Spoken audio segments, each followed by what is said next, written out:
झाडाला एक वेगळी प्रकारची ताकद देतं.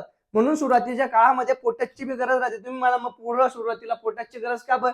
तर माझा शेंडा बी चालला पाहिजे, त्याचा बारीक फुटवे बी निघले पाहिजे आणि माझ्या पिकाला ताकद बी राहिली पाहिजे. तिथं न्यूटनचा बॅलन्स म्हणून पोटॅश. पण अति प्रमाणात आहे काही ते नाही. म्हणून सुरुवातीच्या काळाला ही ग्रेड. आलं का लक्षात? तर डिसीज रेजिस्टन्स ऑस्मो रेग्युलेशनचं काम करतं आणि सगळ्यात महत्वाचं म्हणजे पोटॅशचं काम आहे मॅच्युरिटी. एखादी फळाचं त्याला फुगवणं असणं, त्याला अपक्वतेकडून पक्वतेकडे नेणं असो किंवा एटीपी ॲडेनोसाईन ट्रायफॉस्फेट स्टार्चचं शर्करेत रूपांतर करणं म्हणजे आपलं अन्नद्रव्याचं रक्तात रूपांतर करणं, याचे जसं काम आहे तसंच काम पोटॅशचं काम आहे महाराज पिकामध्ये. तर हे पोटॅशचं काम पिकामध्ये अशा प्रकारे आहे.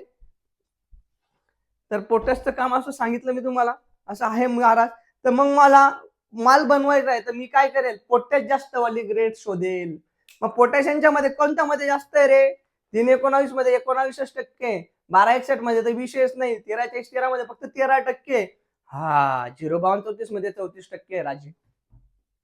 मग मी 0.34 बी सोडून देईल माल बनवायच्या टायमाला. पण महाराज मला शेंडा बी चालवायचा आहे आणि माल बी बनवायचा आहे. शेंडा चालवायचं काम काय सांगितलं मी ने? नत्राचं. तर नत्राचं शेंडा बी चालवायचा आणि माल बी बनवायचा. अशा टायमाला काय करावं लागेल? नत्र बी पाहिजे त्या ग्रेड मध्ये आणि पोटॅश बी पाहिजे. तर मी 13,045 सोडेल, नत्र आणि स्फुरद. महाराज आता मला माल काढून टाकणे आता शेवट किंवा मग माझं असं पीक आहे की एकदा बनलं की डायरेक्ट 1 स्ट्रोक बनवून टाकायचे. टरबूज असू द्या, हरभरा असू द्या, केळी असू द्या, एकदा सोडवायचे आणि बनवून टाकायचे, फुगून टाकायचे, मॅच्युरिटी आणायची. तर सगळ्यात जास्त पोटॅश कशात आहे महाराज? 0050 मध्ये. मग मी या सगळ्या ग्रेड कॅन्सल करेल आणि 0050 सोडेल महाराज. मग अशा कुठल्याही ग्रेडा बनवू द्या, कुठल्याही. आता एक ग्रेड आहे, तुम्हाला नाव सांगतो मी, 1448. एनपीके हा सगळ्यांसाठी लागू सारखाच असतो. 14% नत्र, 48% फॉस्फरस. बस याच्यामध्ये फॉस्फरस जास्त आहे, युरिया आहे. त्याचं काम काय आहे? फॉस्फरसचं काम काय सांगितलं मी? युरियाचं काम शेंडा चालवायचं आणि फॉस्फरसचं काम काय सांगितलं? फुटवा करायचं. तर मला इतके सोप्या सोप्या गोष्टी आहेत, हे जर तुम्ही नाही शिकले तर तुम्ही तुमच्या मानहानीला, तुमच्या नुकसानीला तुम्ही जबाबदार राहाल महाराज. रडून चालणार नाही.